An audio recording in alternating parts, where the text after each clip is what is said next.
Right, okay, so here we are, we're down on the Stade with Anton, the captain of Pirate Day and many, many other things. So Anton, okay, so we've cleared all this away now, almost, and before we talk a bit about Pirate Day, just roll through everything else that you've got coming up through to, I think, well, into next year, Chinese New Year.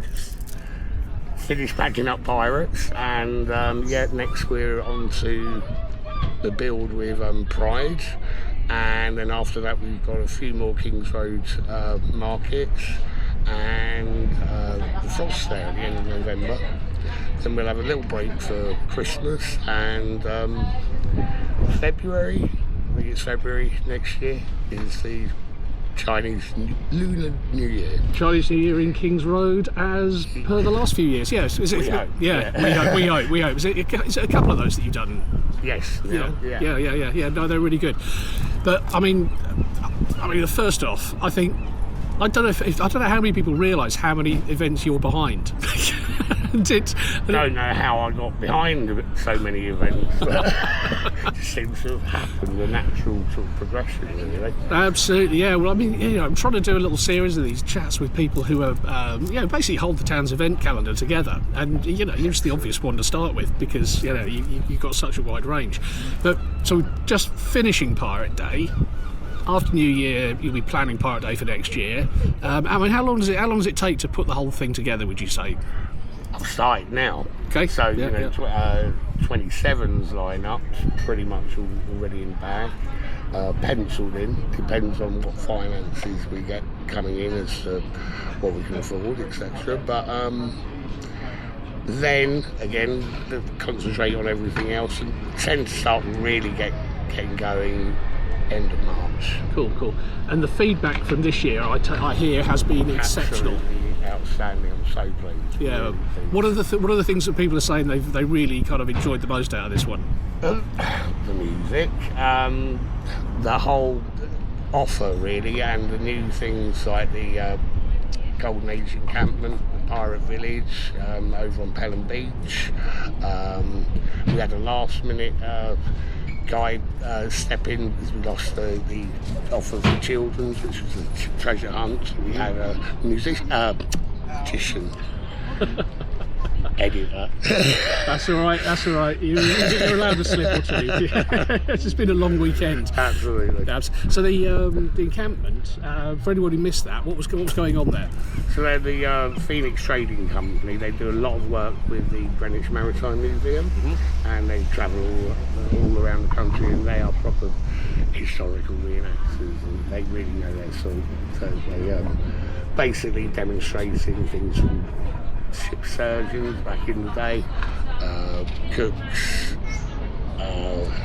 carpenters, alchemists, all sorts, and of course the weapons. So the quarter master there, and displaying all that, and they do live action displays, sword fights, etc., and they explain all about the weaponry, and people can actually handle them, feel the weight of some of those old jalopies. Absolutely. So that was on the Saturday and the Sunday. Yeah. And that's going to be the same next year. I hope. Yeah. Yeah. Bigger. Fantastic. Yeah, with more different things, and I hope we have the cook going, doing some cookery demonstrations of what delights were an offer back in the 18th century. I mean, you mentioned the music. I think we've got to go hats off to your Spanish friends.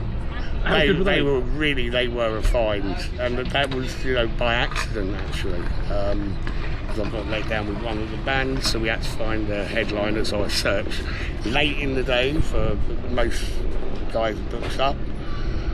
So I went through looking at various sources, and these guys came up and I thought they looked really cool, they go down really well. So I booked them, and they got back to we've heard of Hastings, we'd love to play there. So I said, pencil it in, and then he came back with another email, well, by the way, we're from Spain. I tell you, I had a very similar one many years ago when I booked a boat. I thought it was from London, and they turned out to be from Japan. Ouch.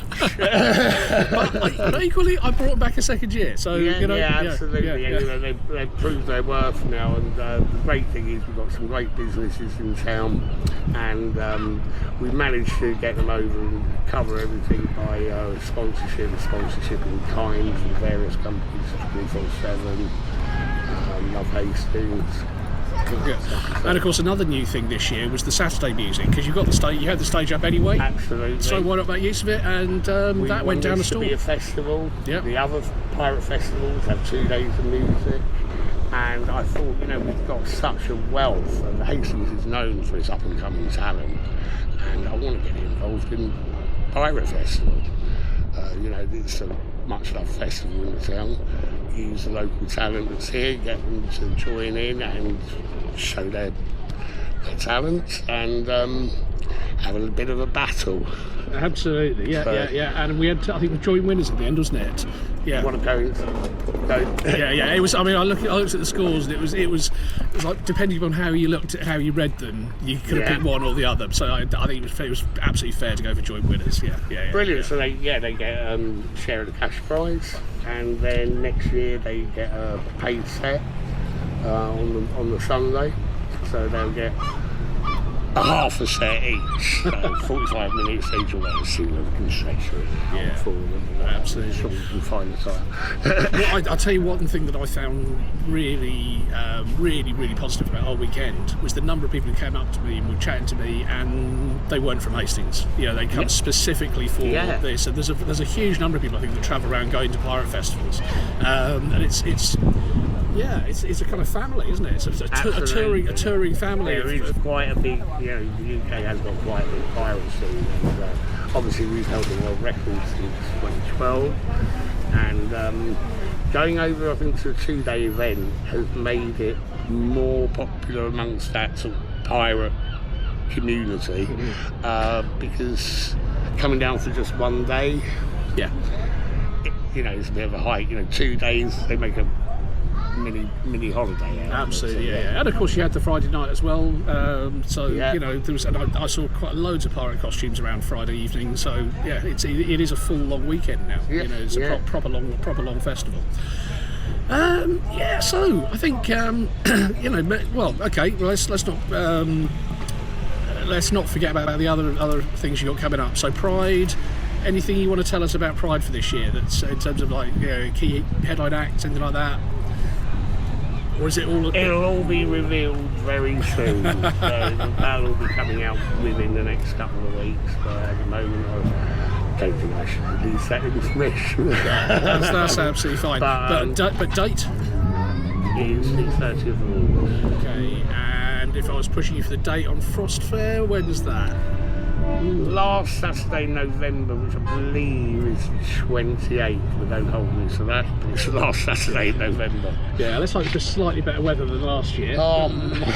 Couldn't get much worse after a plague of locusts. I've not seen rain that torrential in ever. Yeah. Not doing an event and me being absolutely insane. It's like, we'll go ahead. And it did. I mean, this is the Hastings Spirit, isn't it? Despite that, and it was. I mean, that was a monsoon condition.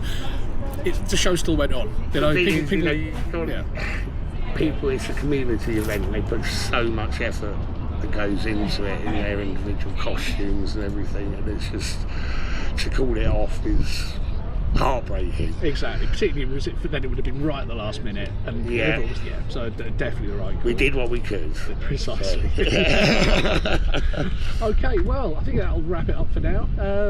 But I guess all I can say is, if you're out there and you fancy a bit of pirate action, this is the place to be this time next year.